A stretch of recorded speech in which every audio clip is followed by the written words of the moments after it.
dat staat voorop. Ja, weet je, ik heb hier wel gewoon 14 jaar lang met ziel en zaligheid heb ik hier gespeeld. Ik heb de hele jeugd doorlopen en 6 jaar hier bij het eerste gespeeld. Dus... towards Katamani!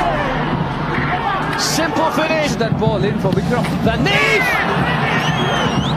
Katamani got a hand to it, but there's too much on it.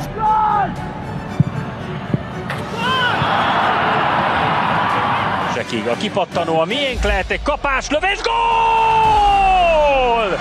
Azt a mindenit! Eldőlt a mérkőzés! Jelang menghadapi timnas Jepang 15 November nanti, PSSI berencana menambah kekuatan di lini serang timnas Indonesia demi mendapatkan poin penting untuk menjaga Indonesia lolos ke Piala Dunia 2026. Meskipun sudah ada nama Rafael Struijk di lini depan timnas, namun peran Rafael Struijk di skuad Garuda saat ini lebih cocok melebar ke sisi kiri dengan harapan bisa menusuk ke lini depan. Dan akhirnya bisa mencetak gol seperti di laga sebelumnya saat menghadapi timnas Bahrain. Referee, real chance on the far side. Struijk! Oh, I say!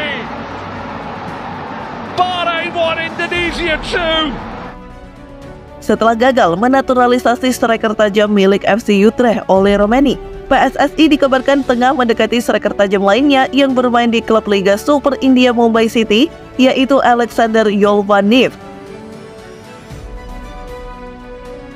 Yolvanif sendiri memiliki darah campuran Indonesia Belanda yang didapatinya dari sang ibu yang merupakan warga asli Indonesia yang berasal dari kota Manado.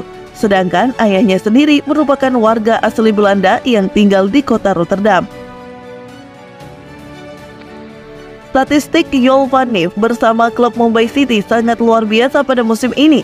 Paling baru, Yolvanif berhasil mencetak gol ke gawang Magau City pada lanjutan Liga Super India beberapa hari lalu. Towards Katamani! Simple finish for Nikos Karalis. Pada pertandingan tersebut, Alexander Yolvanif main full 90 menit dan mendapatkan nilai yang sangat baik dengan beberapa kali mendapatkan peluang hingga akhirnya bisa menyerangkan gol ke gawang Margao City. Kita semua tahu saat ini timnas Indonesia sangat membutuhkan sosok seorang striker yang benar-benar tajam di lini depan, sekaligus memiliki insting pembunuh jika bertemu dengan lawan-lawan kuat seperti Jepang ataupun Australia. Untuk itulah PSSI menganggap sosok Alexander Yolvanif merupakan pemain yang sangat cocok untuk mengisi pos striker tunggal karena posisi tersebut merupakan posisi naturalnya di klub yang dibelanya saat ini, yaitu Mumbai City.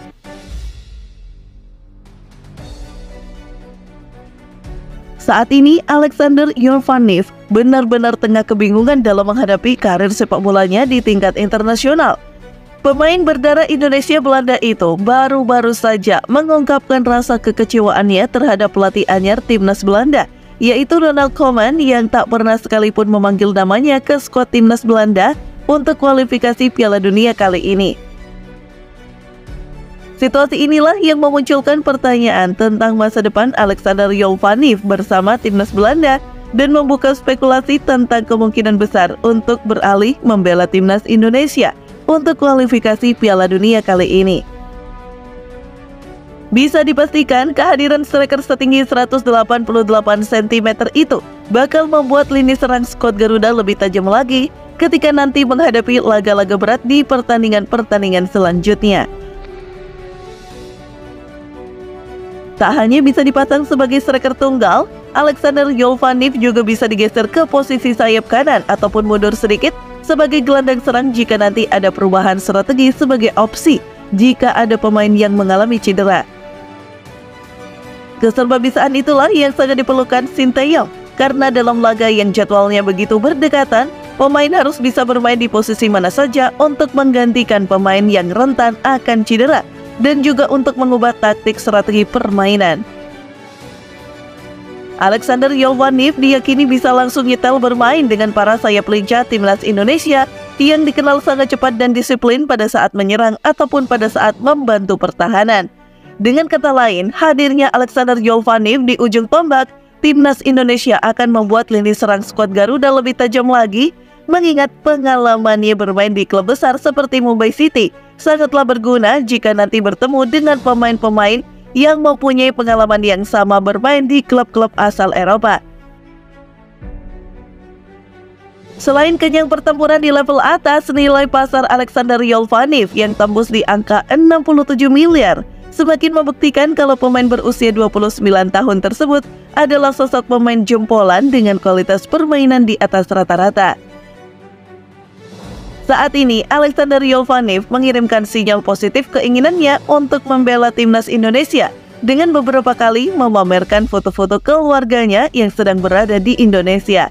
Tak dipungkiri lagi, itu merupakan kode Alexander Yolvanov kepada PSSI selaku Federasi Sepak Bola serta kepada pelatih timnas Indonesia saat ini, Sinteyong. Jika menoleh ke belakang, nama Alexander Yolvanov sebenarnya bukan lagi nama asing yang selalu dikait-kaitkan dengan timnas Indonesia. Namanya kerap disebut-sebut masuk dalam daftar program naturalisasi yang sedang dilakukan oleh sang ketua umum PSSI saat ini, yaitu Erick Thohir dalam 2 tahun terakhirnya.